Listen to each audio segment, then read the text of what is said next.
Ang dating masiglang naglalaro, ngayon ay nabalot ng takot.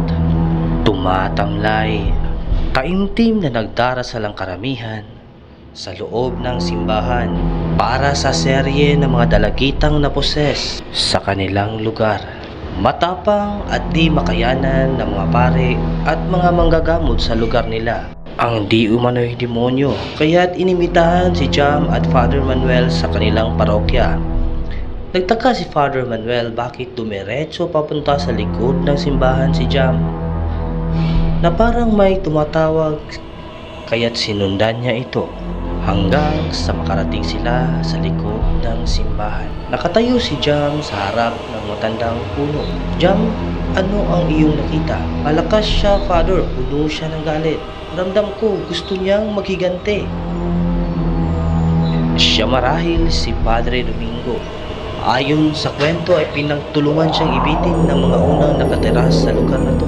At bago malagutan ng hininga ay nagawa niyang isumpa ang lugar na to.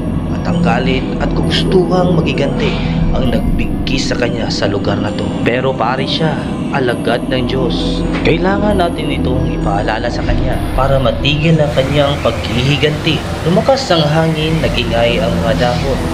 Isang malamig na kilabot ang dumaan kay Jam at Father Manuel at nagsimulang magpakita madilim na anino ni Padre Domingo. Parang halimaw na may galit at puot.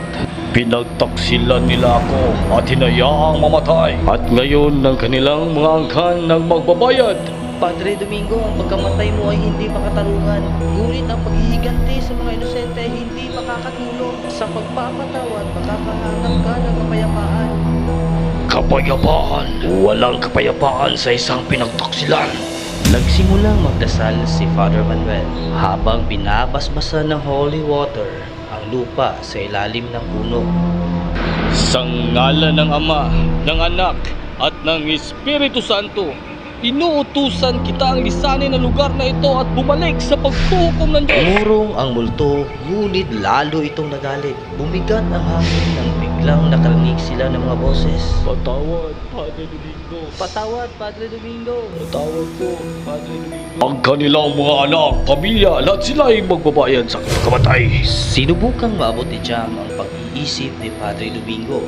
Padre Domingo, damdam kong hinanakit mo, pero hindi ito ang gusto ng Diyos para sa iyo. Pare ka po, huwag mo po sana itong kalimutan. Nakita ni Jam ang anyo ni Padre Domingo noong una.